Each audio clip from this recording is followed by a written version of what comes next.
안녕하세요. 신은수 변호사입니다. 정말 덥습니다. 많이 더워요. 정말 더운데요. 그래도 저는 비가 많이 올 때보다 지금이 참 좋습니다. 햇볕은 화창합니다. 옷 입고 겉으로 나가기가 두려울 정도로 햇볕은 정말 뜨거운데 그래도 벌써 입추 지나고 했는데 곧 가을이 오겠죠. 곧 시원해질 거라 생각하고 즐거운 마음으로 계절 기다리고 있습니다. 오늘은 제가 사실 주위에서 많이 듣는 질문에 대해서 한번 영상을 찍으려고 합니다.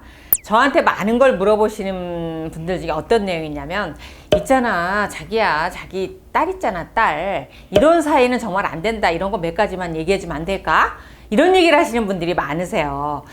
근데 사실 전 직업이다 보니까 이혼 전문이잖아요. 정말 이런 사람 나쁜 남자다 이런 것 많이 알고 있거든요. 근데 이런 사람은 좋은 사람이니까 이런 사람은 골라라 라는 건 모르는데, 이런 사람은 정말 곤란하겠다라는 몇 가지는 제가 추릴 수 있겠더라고요. 오늘은 이런 남자 곤란하다, 이런 남자를 배우자로 삼지 마세요 라는 주제를 한번 얘기를 해보겠습니다. 일단은 여자분들이 남자분들을 고르는 기준이 여러 가지가 있는데 다들 그렇게 말씀하시죠. 잘생기고 성격도 좋고 돈도 잘 버는 남자 지구상에 없죠. 그런 남자 지구상에 없습니다. 대부분은 잘생겼는지 성격 좋은지 돈 잘 버는지 요 중에 한 가지 두 가지 정도를 주면 훌륭하다, 베스트라고 할 수 있는데, 일단은 돈을 잘 번다라는 전제 하에, 그 다음에 내가 원하는 학력이라든가 가정 환경이라든가 이런 건 어느 정도 충족된다는 전제 하에서 몇 가지만 추려서 이제 얘기를 해보겠습니다.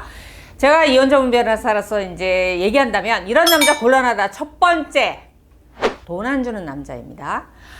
제가 앞선 영상에서도 자꾸 돈 하니까 제가 돈을 엄청 좋아하고 금전지상주의 이렇게 느끼실 분 계신데 그렇지 않고요. 일단 결혼이라는 건 현실이기 때문에 정말 많은 부분이 돈이 좌우합니다. 대부분이 돈에 의해서 좌우된다라는 거 여러분 사셔보시니까 아셨을 거예요. 근데 남자가 돈을 안 주면은 어떤 게 있냐면, 처음에 연애할 땐 그래요. 어머, 남자가 요즘 남자 같지 않고 굉장히 근검절약하다, 검소하다, 그러니까 결혼해서 가정을 위해서 잘 쓰겠지. 하이고 천만의 말씀입니다. 이 돈 안 쓰는 남자는 습관이에요, 어찌 보면. 그 다음에 시대의 문화이고, 많이 벌고 적게 벌고 하고 상관없이 다른 사람한테 돈을 주려고 하지 않고, 그 다음에 돈에 굉장히 인색한 가풍을 가지고 있고, 그런 집에서 자란 아들분들, 딸도 물론 마찬가지긴 하지만 아내한테 돈을 안 써요. 돈을 안 쓰는 문제가 뭐냐면, 돈으로 사람을 평가하고요, 돈으로 사람을 지배하려고 들어요. 지배하려고. 아주 부잣집이고 돈 잘 버는 남자들이 아내한테 그런 말 흔히 한답니다. 너 나가서 돈 벌어봐. 돈 벌기 쉬운 줄 알아? 내가 밖에서 돈 벌면 너 가사, 집안일, 아이 기르는 거 혼자 다 해야 되는 거 아니야? 네가 당연히 해야 되는 걸 가지고 왜 나한테 추정이야? 이런 사고를 갖고 있는 게 정말 살기가 힘들다라는 거고요. 심한 경우는 이렇게 와서 펑펑 우는 그 아내분도 있어요. 너 나가서 몸 팔아봐. 몇 푼 주나? 이런 모욕적인 언사들 서슴지 한다는 거예요. 그러니까 본인이 돈 번다라는 유세를 대단히 한다는 거예요. 한번 생각을 해보세요. 우리 딸들 부모님이 얼마나 곱게 길러요. 그런데 결혼이라고 딱 해서 잘 살라고 보내놨더니 남편한테 돈 10,000원 타면서 별의별 모욕을 다 당하고 그러고 산다고 한번 생각해보세요. 결혼시키고 싶은 생각 없으실걸요. 근검 전략이 지나치다. 돈에 대해서 너무 인색하다 라는 거, 내 자존심은 말할 것도 없고 나의 자존감 모두 무너뜨리면서 살기가 굉장히 어려운 사유다라는 것. 첫 번째, 돈 안 주는 남자 굉장히 곤란하고요. 두 번째는 거짓말을 수시로 하는 남자입니다. 이 거짓말이 사소한 거부터 시작해서 모든 게 거짓말인, 그러니까 거기 있는 사람 하나 남자 있다라는 것 빼고는 모든 게 거짓말인 경우가 많습니다.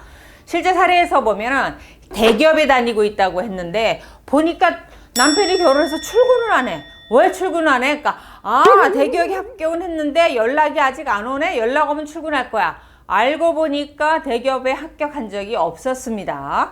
그런 다음에 남편이 4년제 대학 나왔다 그래서 4년제 대학 나온 줄 알았더니 2년제 대학을 나온 거예요. 지방에 멀리.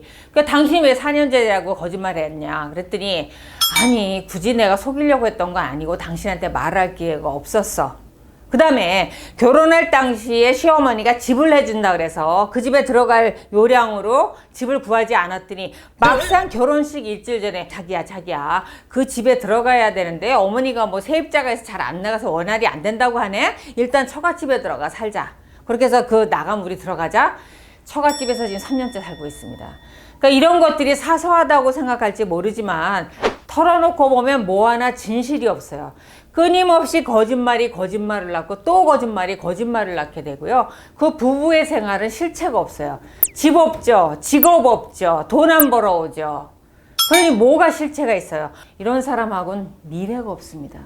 거짓 위에 진실이 생길 수 없고, 그 다음에 거기에 나의 미래라는 게 있을 수가 없어서, 이런 사람 미래가 없어서 절대로 안 되는데, 이게 처음에 잘 모릅니다. 근데 사소한 거짓말부터 자꾸 거짓말이 드러난다라고 하면, 아이, 원래 본 마음은 아니겠지. 이렇게 이해하고 넘어가지 마시고, 내 미래를 담보로 해서 그러지 마시고, 철저하게 다 거짓인지 진실인지 분명하게 하고, 이게 반복될 것 같다. 그 거짓이 악의적이었다. 라고 하면 결혼 고민해 보시기 바랍니다. 그 다음에 이제 마지막 사유로 보면은 사랑이 지나친 사람. 지나치다는 표현은 너무 점잖은 거고요. 이게 병적인 집착증을 가진 사람들이 있어요. 근데 이게 연애할 때 굉장히 좋아요. 왜냐하면 항상 나만 바라보고 나한테만 전화하고 나만 만나기를 구애하고 나를 보면 너무 행복해하는 그 사람. 그래서 내가 모든 걸 다 바쳐서 뭐 사르리 이렇게 결혼하는 경우가 있거든요. 근데 이런 사람들이 결혼해서 의처증이나 의부증으로 발전하고 집착이 심해서 나를 학대하는 수준까지 가는 경우가 있습니다. 일단 연애할 때 대표적인 경우 보면 아침에 출근할 때 집 앞으로 데리러 와요. 그리고 회사에 데려다 놓고 내가 퇴근을 하면 역시 기다렸다가 집에다 데려다 놓고 갑니다. 내가 야근이라도 하려면 회사 앞에서 차를 대놓고 꾸부려 자고 밤새 기다리다가 또 집에다 데려다 놓고 갑니다. 그러니 여자 입장에서는 얼마나 고마워요. 저 사람이 얼마나 나를 사랑하면 세상에 이렇게 할 수 있을까? 나라면 할 수 있을까? 그거에 감동받아서 너의 그 사랑만 받아도 내가 살 수 있으리라고 결혼을 하는데 1년 365일 결혼해서도 이렇게 한번 살아보실래요? 그거 병입니다, 병. 근데 문제는 뭐냐면 이런 분들이 쉽게 변해요. 대상을 옮겨간다는 거예요. 안타깝게 이런 분들이 결혼해서 죽을 때까지 아내에게만 이렇게 집중하는 게 아니고 그 대상을 옮겨간다는 거예요. 그리고 이렇게 집착을 보이는 사람들이 집착을 보인 만큼 본인도 보상을 받기를 원합니다. 그러니까 어떻게 아내가 남편이 나에게 집중하듯이 해줄 수 있어요? 그러지 못하거든요. 그러니까 그 보상을 받지 못한다고 서운해하고 싸움이 되고 다른 여자를 찾아서 그 집착의 대상을 옮겨가게 된다는 거예요. 근데 집착을 받았던 아내분들이 남편의 이런 관심과 집착과 사랑이 옮겨가면 더 못 견뎌한다는 거예요. 더. 그래서 더 힘들어하고 정신적으로 힘들어하고 괴로워하고 심한 경우 정신질환을 얻어서 이제 치료를 받기도 하시고 그럽니다. 그러니까 이 집착에 중독돼서 또는 집착이 사랑이라고 생각해서 이것만을 보고 결혼한다는 것은 저는 반대합니다. 그래서 이런 이유로 3가지의 이유를 가진 남자는 결혼할 때 반대할 것 같습니다. 만약에 제 딸이 이런 류의 성향을 가진 남자를 데려와서 결혼하겠다라고 하면 저요? 제 눈에 흙 들어갈 때까지 반대할 거고요. 도시락 싸고 다니면서 말릴 겁니다. 그래서 이런 경우는 다른 어머님들도 반대하지 않을까 싶습니다. 일단 결혼 대상자를 고를 때 우리 여성분들, 아내분들 친절 속에 숨겨진 학대 성향 이런 부분 잘 파악해 보시기 바랍니다. 근데 사실 이게 구분하기 어렵죠. 그렇다면 어떻게 해요? 주변 사람들한테 보여주고 물어보시는 게 좋죠. 저 정도 살아보면 그런 게 왠지 보이던데요. 우리 젊고 능력 있고 아름다운 젊은 여성분들 결혼 배우자 선택할 때 부모가 반대한다라고 하면 한 번쯤 고민해 보시기 바랍니다. 우리 나이쯤 되면 보이는 게 있습니다. 오늘 영상 도움이 되셨다면 좋아요, 구독하기 눌러주시고 알림 설정도 부탁드립니다.